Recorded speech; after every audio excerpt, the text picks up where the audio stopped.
Ayan mga kasay, mga kabonsay. Magtitrim lang tayo nitong Pecos nana. Saka lilinisin natin ng mga ugat. May paglalagyan tayo nito kaya lilinisin natin. Haba ng mga branches niya, ititrim natin siya.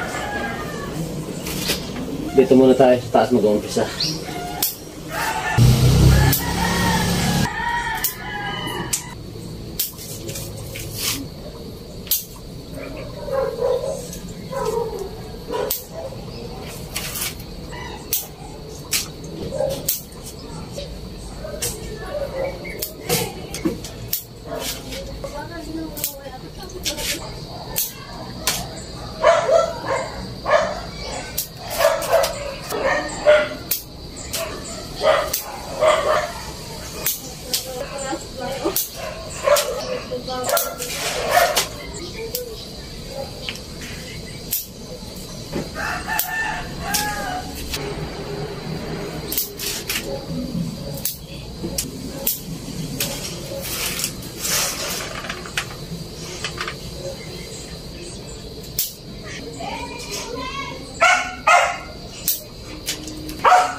Ito mga kasayong may nalagasan ng dahon dito.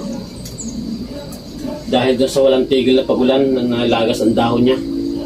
So, bulo kasi ang dahon niyan pag walang tigil ng pagulan eh. Yan, katulad na nangyari. Ganitong nagiging kulay niya pag walang tigil ang tagulan. Nabubulok.